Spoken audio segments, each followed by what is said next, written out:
Hello दोस्तों, कैसे हैं आप लोग। उम्मीद करता हूँ सब अच्छे होंगे। तो हमने कुछ वीडियोस में डिस्कस किया था कि स्ट्रिंग और इंटीजर्स और फ्लोट क्या होते हैं। मतलब ऊपर से मैंने आपको सब कुछ बता दिया था कि स्ट्रिंग के बारे में, कि ये होते क्या हैं, कैसे लिख के जाते हैं, क्रिएट कैसे हो जाते हैं, और इनके कुछ कॉमन फंक्शंस। जैसे अगर हम प्लस की बात करें तो वो स्ट्रिंग में कॉन्केटेनेशन कहलाता है और इंटीजर में एडिशन कहलाता है। और मल्टीप्लाई की बात करें तो मल्टीप्लाई वाला साइन जो मीन्स स्टार यूज़ करते हैं हम लोग कोड्स में, तो वो हम स्ट्रिंग में रेप्लिकेशन के नाम से जानते हैं और इधर मल्टीप्लिकेशन के नाम से जानते हैं इंटीजर फ्लोट्स में। तो आज हम स्ट्रिंग के कुछ और ऑपरेटर्स के बारे में बात करेंगे, बेसिक ऑपरेटर्स के बारे में। ठीक है, कुछ बेसिक ऑपरेटर्स और कैसे हम लोग काम करेंगे स्ट्रिंग के साथ वो जानेंगे। ठीक है, उसको जानने से पहले आपको दो चीज़ें सीखनी पड़ेगी। एक तो लूप का कॉन्सेप्ट, ठीक है, और एक प्रिंट स्टेटमेंट में आपको कैसे स्ट्रिंग और कुछ फंक्शंस का कैसे यूज़ होता है वो। ठीक है, तो पहले हम लोग लूप का कॉन्सेप्ट देखते हैं। ठीक है, लूप का कॉन्सेप्ट। लूप, जैसे मैंने बताया था फर्स्ट वीडियो में कि हम लूप्स पढ़ेंगे। लूप्स मेनली टू टाइप्स के होते हैं, जिनको हम फॉर लूप और वाइल लूप के नाम से जानते हैं। ठीक है, फॉर लूप और वाइल लूप दोनों ही हमें किसी भी डेटा टाइप को जो कि आइट्रेटेबल हो, मीन्स उसको अलग करा जा सके, उसमें आइट्रेट करने में मदद करता है। जैसे एक स्ट्रिंग है मेरे पास, मान लेता हूँ मेरे पास एक स्ट्रिंग डीजे नाम से है, तो इसके अंदर कितने एलिमेंट है? दो एलिमेंट है, डी और जे। तो ये जो डी और जे है, इनको अलग अलग करना ये लूप्स करते हैं, इसको कहते हैं आइट्रेटिंग। ठीक है, और जब हम आइट्रेट करते हैं with string, we know this step is as traversing the string.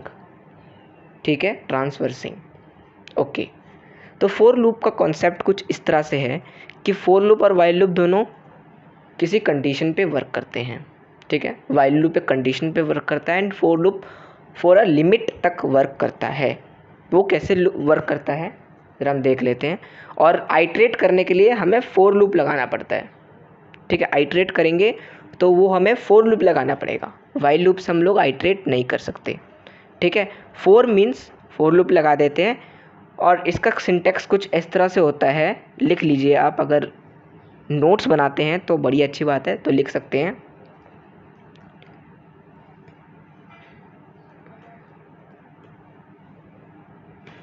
तो यहाँ पे हम लोग फॉर स्पेस एज अंदर मैंने इसके अंदर लिखा है कि एनी वेरिएबल। ठीक है, कोई भी वेरिएबल हो सकता है, फिर स्पेस कोई भी वेरिएबल, एंड फिर इसके बाद इन आता है और उसके बाद रेंज आएगा, या तो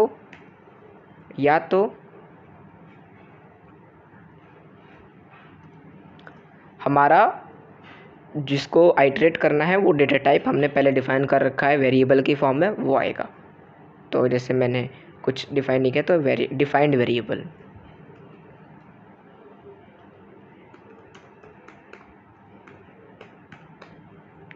डिफाइंड वेरिएबल एंड उसके बाद कॉलन। ठीक है, तो फर्स्ट हम आइट्रेटिंग की बात करते हैं। ठीक है, मतलब सिंपल से स्टार्ट करते हुए थोड़ा इसको नेक्स्ट लेवल जाते हैं। ठीक है, तो ये एक सिंटैक्स होता है। ये सिंटैक्स अभी आपको समझ में नहीं आएगा, जब मैं इसको करूँगा तब समझ में आएगा। तो उम्मीद करता हूँ लिख लिया होगा। तो अब हम क्या करेंगे, अब हम यहाँ पे फॉर लूप है ना, तो एक प्रोग्राम बनाते हैं कि आपको एक स्ट्रिंग को आइट्रेट करना है। ठीक है, a इज इक्वल्स टू, मैंने a एक वेरिएबल लिया है जिसमें मैं वापस से अपना पुराना स्ट्रिंग dj डालता हूँ, जो कि मैंने पहले बोला था कि dj, इसको ही आइट्रेट करेंगे अब हम लोग। ठीक है, तो फॉर i, मैंने i लिया है, आप कुछ भी ले सकते हैं अदर देन a, जो आपने वेरिएबल यहाँ पे डिफ़ाइन किया है। ये वेरिएबल डिफ़ाइन किया हुआ है, ये आप यहाँ पे नहीं लिख सकते। ठीक है, फॉर i इन a मैंने ले लिया, i इन a मैंने किस में किया, एक वेरिएबल डिफ़ाइन करके उसमें एक स्ट्रिंग डाल दी, तो ये अब स्ट्रिंग को लेगा, और देन कॉलन। यही था हमारा सिंटेक्स। अब इसको एंटर करते हैं। अब क्या होता है, ये क्या हो गया, ये होता है एक इंडेंटेशन लेवल। हर एक लूप का, किसी भी फंक्शन का, या फिर हम कोई भी ऑपरेटर यूज़ करते हैं या कोई भी built in function operation use करते हैं, तो उसका एक इंडेंटेशन लेवल होता है। जैसे यहाँ पे देख सकते हैं 4 डॉट का, यहाँ पे VS कोड में दिखाते हैं 4 डॉट का इंडेंटेशन लेवल होता है। 4 स्पेस हम इसको बोल सकते हैं, 1 देखो 1 2 3 एंड 4 ऐसे, बट ये स्पेस अपने आप आ जाता है चाहे आप VS कोड यूज़ कर रहे हैं या पाइथन का IDLE यूज़ कर रहे हैं। ठीक है, 4i in a मैंने लिखा। अब मैं क्या करूँगा, प्रिंट कर दूंगा किसको, i को। ठीक है, पहले इसको कर लेते हैं, फिर इसका कॉन्सेप्ट मैं समझाऊंगा अच्छे से। ठीक है,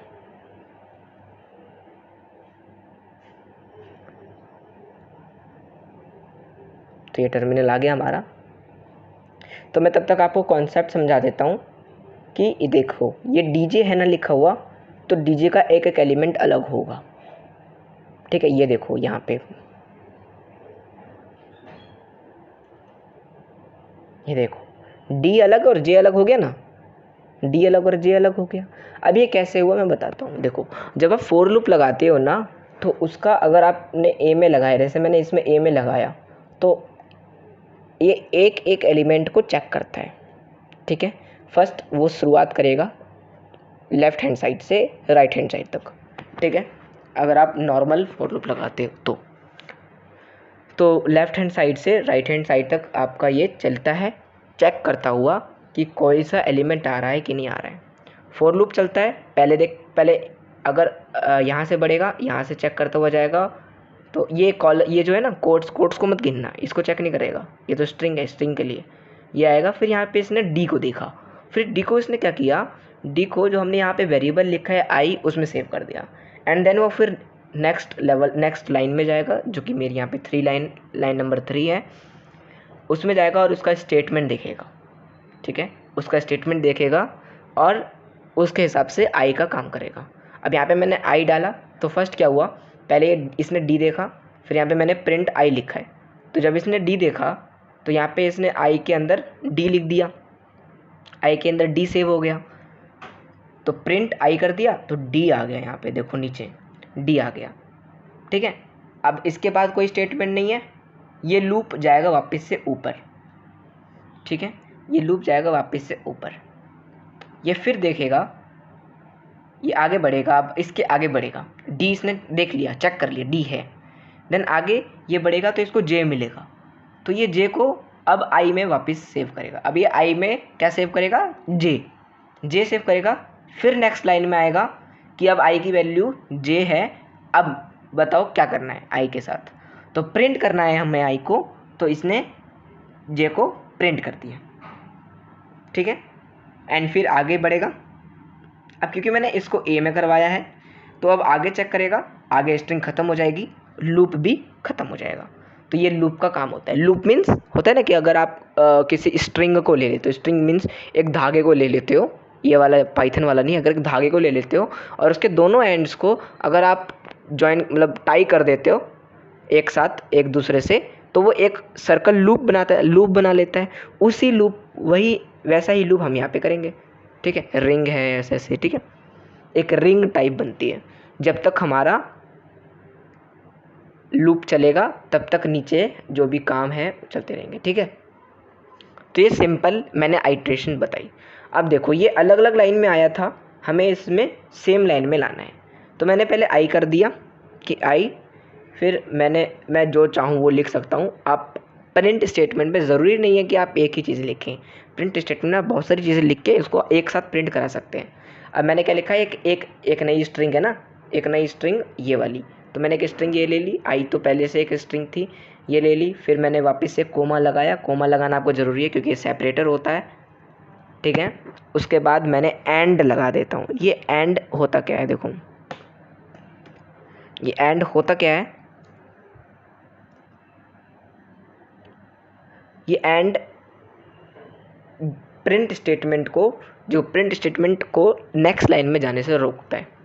प्रिंट स्टेटमेंट डिफ़ॉल्ट क्या करता है, बाय डिफ़ॉल्ट क्या करता है कि कोई एक वैल्यू प्रिंट करने के बाद उसको जो कर्सर है, ये कर्सर जो है, जो आपके सामने आ रहा है, उसको नेक्स्ट लाइन में भेज देता है एंड वहाँ पे सेकेंड स्टेटमेंट प्रिंट हो जाती है अगर प्रिंट स्टेटमेंट है तो। लेकिन एंड वाली जो ये स्टेटमेंट लिखी है मैंने इसके अंदर, ये इसको नेक्स्ट लाइन में भेजने से रोकता है कि नहीं उसी लाइन में रखो, एंड में रखो। ठीक है, तो अब इसको प्रिंट करके देखते हैं तो क्या आता है, ज़रा देखें।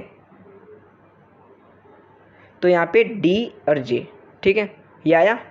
अब इसने यही प्रिंट कर दिया जो कि मैंने बोला था, ऐसा प्रिंट हो जाएगा और ये एंड में प्रिंट कर दिया, नेक्स्ट लाइन में जाने से रोक दिया। ओके, ठीक है। तो ये होता है फॉर लूप का काम, ये होता है आइटरेटिंग द स्ट्रिंग। अब देखो, अब हम इंडेक्सिंग के बारे में जान लेते हैं। अब इंडेक्सिंग क्या होती है स्ट्रिंग में, ज़रा वो देख लेते हैं। जैसे मैंने ए ही लिखा, उसके अंदर मैंने लिख देता हूँ RPVV, ठीक है, लिंक रोड करोल बाग। अब ये स्कूल का नाम, ठीक है, RPV link road Karol Bagh, address है ये, ठीक है, पूरा। तो ये देखो, अब इसकी इंडेक्सिंग होती है। इंडेक्सिंग मीन्स इसकी वैल्यूज़, ठीक है। अब इसमें देखो R0 ऐसे इंडेक्सिंग होती है, 0 P1 V2 फिर 3, 0 से लेकर चालू होती है, ऐसे जाती है। और ध्यान रखना, अगर आप स्ट्रिंग का यूज़ कर रहे हैं तो उसमें जो स्पेसेस भी हैं वो भी स्ट्रिंग में काउंट होती हैं, यानी वो भी उसमें लेंथ का काम करती हैं, ठीक है, वो भी उसमें लेंथ का, उसकी मतलब स्ट्रिंग की लेंथ में काउंट होंगी। अगर मैं RPV की बात कर रहा हूँ तो 0 1 2 3 स्पेस 4 इंडेक्स पे आएगा, 5 L 6 7 8 9 10 11 12 13 14 ऐसे करते करते जाएगा एंड तक। तो होप सो आपको इंडेक्सिंग समझ में आ गई होगी। अब वही चीज़ अगर हम रिवर्स इंडेक्सिंग के केस में करता हूँ, मतलब ये तो लेफ़्ट से लेकर राइट में हुआ तो ये 0 से स्टार्ट हुआ, लेकिन अगर हम लेफ़्ट से लेकर राइट तक आना चाहते हैं तो वहाँ पे इंडेक्सिंग -1 से स्टार्ट होती है, 0 से नहीं। तो -1 से लेकर के इधर तरफ जाएगी and same as white spaces भी काउंट होंगे, सेम एज वाइट स्पेसेस भी काउंट होंगे, ठीक है।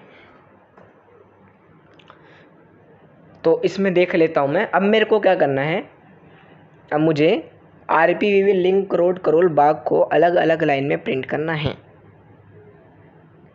ठीक है।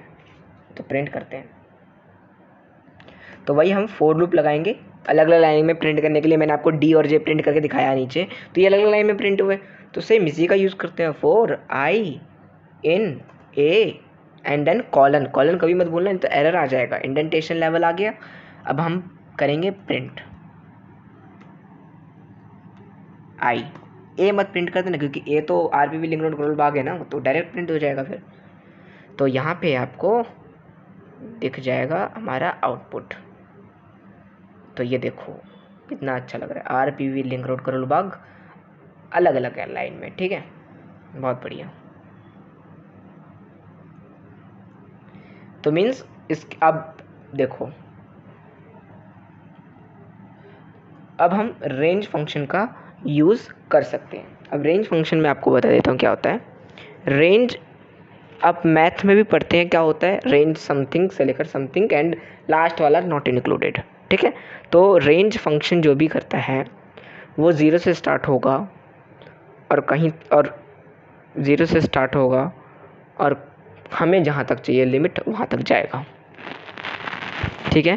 तो range starts from 0 and goes to the length of, देखो अब मैंने लेंथ, मुझे यहाँ पे चलो मैं 10 तक लिख लेता हूँ, 10 तक। तो ये 0 से लेकर 9 तक जाएगा range, for I in range 0 to 10 10 count नहीं होगा, 0 काउंट होगा, 0 से लेकर 9 तक चलेगा ये। तो ये जब तक 0 1 2 आई में अब क्या सेव होगा, आई में क्या सेव होगा चलो देख लेते हैं। देखो 0 से लेकर 1, 0 से लेकर 9 तक, तो ये प्रिंट हो गया। देखो अब आई में क्या सेव हुआ, अब आई में रेंज में वैल्यूज़ जो हैं 0 से लेकर के वो सेव हो रही हैं।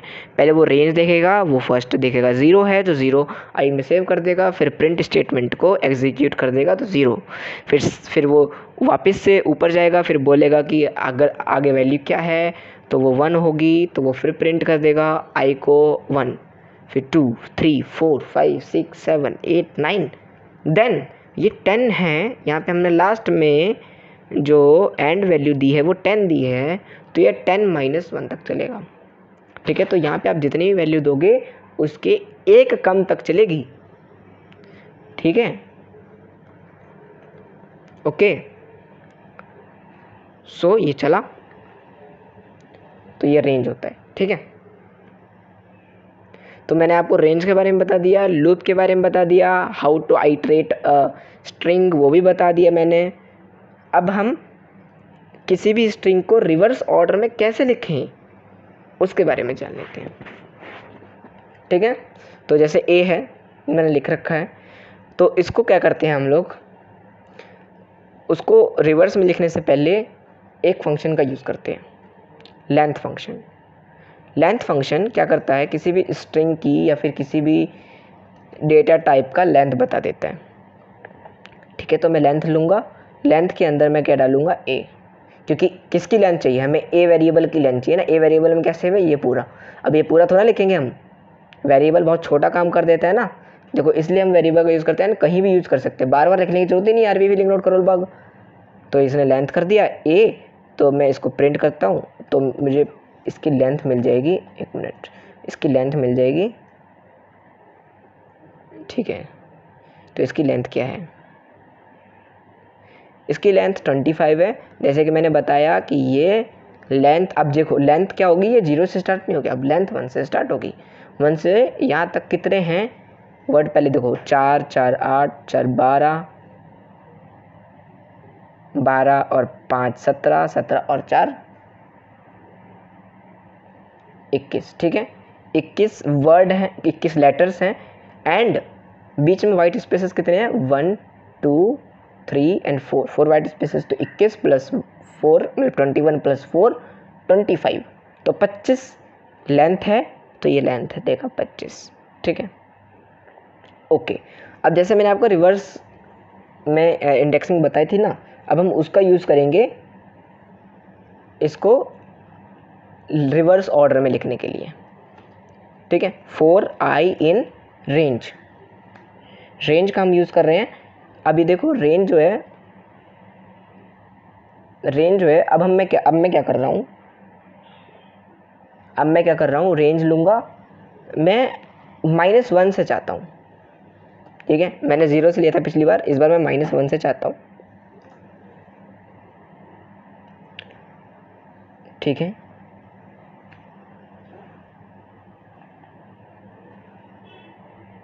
अब मैं क्या करूँगा, -1 लेंथ। अब लेंथ क्या है मेरी, लेंथ मैंने प्रिंट नहीं की, इधर लेंथ लिख देता हूँ, मैंने यहाँ पे बी काट दिया था, तो लेंथ ऑफ ए। ठीक है, ओके। अब मेरी लेंथ क्या थी, 25, लेंथ क्या थी मेरी 25, तो इसकी 25 लेंथ है। 25 इंडेक्सिंग भी होगी रिवर्स में, 1 2 3 ऐसे -1 से लेकर -25 तक, वही होगा ना, -1 से -25 तक होगा। ठीक है, तो -25 से एक कम वैल्यू लेगा, समझ में आया, एक कम वैल्यू मीन्स n-1 वाली वैल्यू। ठीक है, तो पहले तो हमें क्या करना है, लेंथ को नेगेटिव बनाना है, तो लेंथ को नेगेटिव बनाने के लिए हम -b कर देंगे एज यूजुअल। अरे इसमें से एक घटाएंगे, मीन्स वो कहाँ तक काउंट करना चाहिए, -1 26 तक काउंट करना चाहिए, 25 तक काउंट नहीं करेगा अगर हम रेंज फंक्शन लगा रहे हैं तो। ठीक है, तो ये रहा, एंड इसको हम लोग ऐसे। अब हम यहाँ पे तीसरी वैल्यू डालने वाले हैं, जो कि हमको ये बताएगी कि कितना जंप करना है। तो -1 जंप करना है, ठीक है, -1 जंप करना है। फिर मैं प्रिंट कर दूंगा ए। अब मैं स्क्वायर ब्रैकेट का यूज़ करता हूँ। स्क्वायर ब्रैकेट के अंदर अगर आप कुछ भी वैल्यू लिखोगे ना, तो वो उसकी इंडेक्सिंग के बारे में होगा कि स्ट्रिंग, फिर उसका स्क्वायर ब्रैकेट, फिर उसके अंदर कोई भी नंबर, तो वो उसका इंडेक्सिंग वैल्यू होगी उस स्ट्रिंग के अंदर, एंड वो प्रिंट कर देगा वैल्यू। तो ज़रा इसको देख लेते हैं। ये देखो, तो RPVV link road Karol Bagh. तो मैंने आज आपको आइट्रेटिंग सिखा दिया। आज मैंने आपको आइट्रेटिंग सिखाया, कैसे करते हैं, रिवर्स करना सिखाया। तो अगली वीडियो में हम लोग इसके कुछ और ऑपरेटर के बारे में जानेंगे। तब तक के लिए bye bye, thanks for watching.